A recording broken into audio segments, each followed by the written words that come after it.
guys, welcome back to Mino Success Channel. Di video kali ini lagi-lagi Mino mau sharing terkait tentang les privat.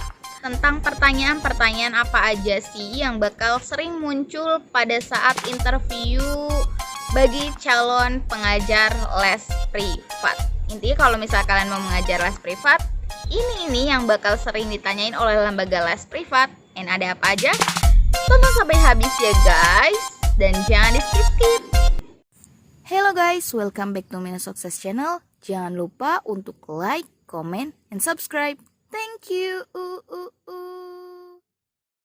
Pertanyaan pertama yang sering muncul adalah, ada pengalaman mengajar?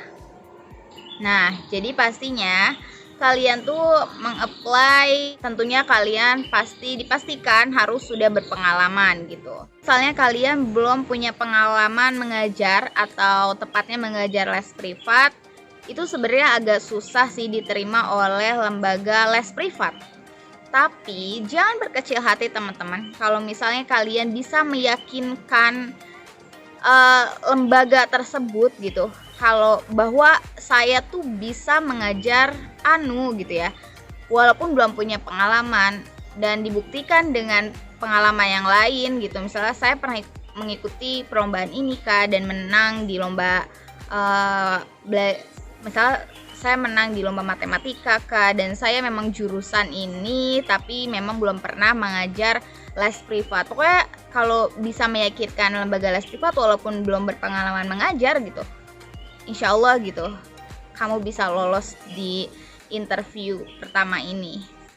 Yang kedua adalah pertanyaannya ngajar di mana, atau nama lembaga privatnya apa gitu. Nah kan kalau udah ditanya nih, udah ngajar les privat, udah pernah? Iya udah pernah. Oh ngajar di lembaga mana tuh Kak? Kalau boleh tahu kamu sebutin. Ini Kak aku ngajar di ini bla bla bla bla pokoknya. Atau saya mengajar di sekolah ini juga pernah. Pokoknya pengalaman kalian sebutin aja deh semuanya gitu, biar lebih yakin gitu loh si lembaga les privat itu ke kalian. Kemudian pertanyaan selanjutnya adalah yang ketiga ya, ngajar anak internasional atau ngajar anak nasional Kak gitu. Terus biasanya nih kalau lowongan mengajar itu kita lihat dulu ya, lowongan mengajarnya memang mengajar untuk internasional atau nasional gitu. Dan kalau memang lowongan mengajar itu untuk misalnya SD internasional, itu lebih diutamakan guru yang berpengalaman mengajar anak murid international school gitu atau bilingual. Sih tergantung gitu apa yang dibutuhkan oleh lembaga bimbingan belajar tersebut.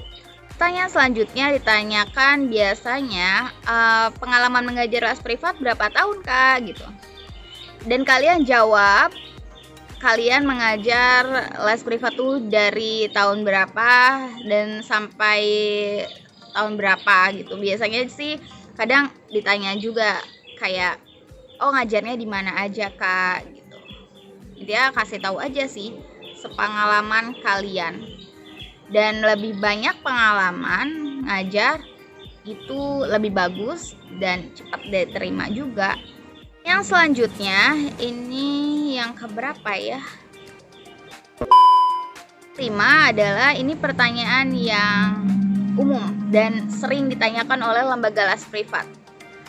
Oh iya Kak, kalau ngajar kakak naik motor atau kendaraan umum? Maksudnya motor pribadi gitu atau kendaraan umum.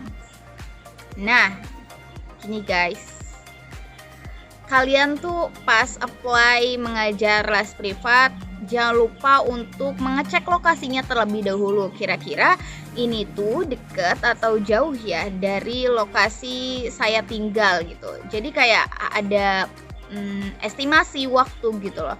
Karena kan kita harus tahu macet juga gitu ya. Dan kira-kira perjalanannya dari tempat kalian tinggal sampai ke rumah murid itu berapa jam.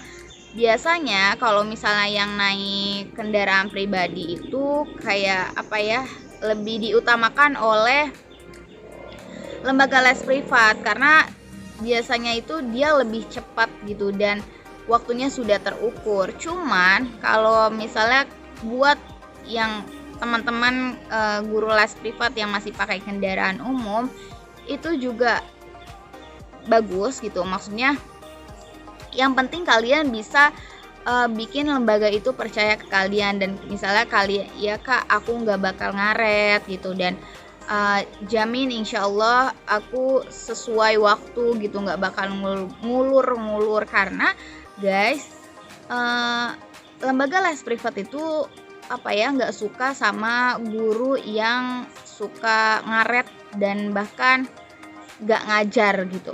Makanya ditanya kan, kakak naik motor pribadi atau kendaraan umum? Kan hanya itu guys, maksud lembaga menanyakan tentang naik kendaraan pribadi atau kendaraan umum itu soalnya menghitung dari fee yang akan diberikan. Kalau misalnya dengan jarak 1 jam dia menggunakan kendaraan umum, kasihan gitu loh kalau misalnya kejauhan habis di ongkos gitu dengan fee yang diberikan oleh lembaga. Ini maksud dari lembaga les privat tersebut yang mewawancarainya itu berniat baik gitu loh. Jadi kayak intinya kasihan gitu loh. Takut nanti fee yang diberikan oleh lembaga habis di ongkos gitu. Pertanyaan selanjutnya adalah kakak siap tidak dengan waktu yang berubah-ubah? Maksudnya apa? Biasanya nih ada murid yang tiba-tiba mendadak nggak bisa belajar karena misalnya ada acara dengan keluarga atau sedang sakit dan lain sebagainya ya. Nah kemudian orang tua si murid itu mengganti jadwal kan. Kak rizkinya lagi sakit gitu, bisa nggak kalau ngajarnya di hari ini gitu, ganti di hari bla bla bla, jamnya bla bla bla gitu, sudah ditentukan oleh orang tua muridnya. Gimana tuh kak, kira-kira siap nggak kak gitu ya kalau kata si yang wawancara? Ya kalian jawab aja siap gitu. Itu sih cara biar kita diterima oleh lembaga les privat. Insya Allah saya siap kak gitu. Intinya harus yakin gitu. Insya Allah saya siap. Jika memang saya gak ada kendala, why not gitu, aku tetap ngajar gitu sih.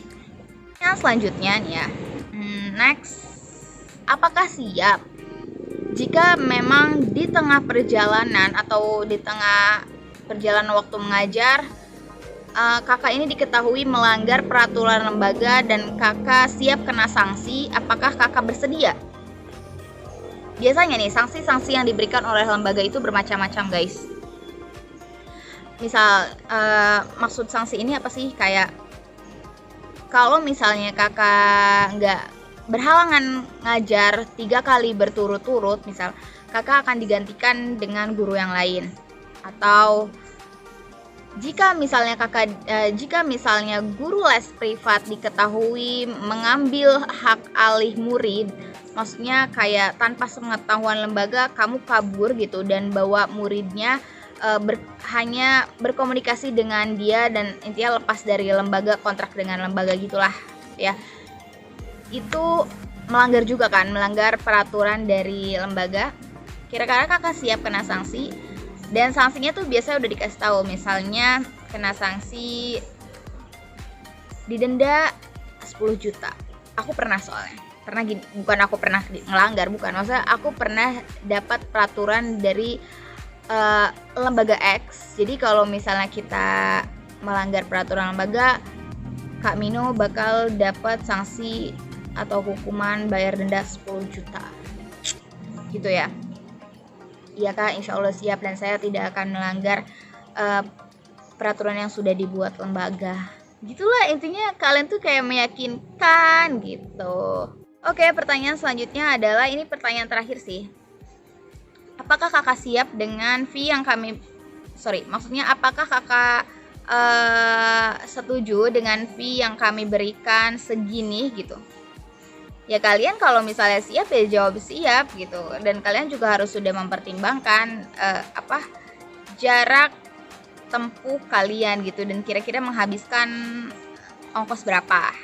Itu sih, jangan jangan sampai kalian ngajar tuh jauh banget gitu ya, dan sampai nggak ngitung gitu, nggak ngitung ongkos, nggak ngitung tenaga juga gitu. Dan intinya kalian tuh harus udah siap aja lah ya guys ya. Oke, thank you for watching ya guys. Jangan lupa untuk like, comment, dan subscribe. Dan misalnya video ini bermanfaat untuk kalian, jangan lupa untuk share ke seluruh sosial media kalian juga ya guys. Salam Sobat Guru Les Privat dimanapun berada, dan salam untuk yang menonton video ini. Kamu, thank you for watching ya, dan see you in the next video. Bye.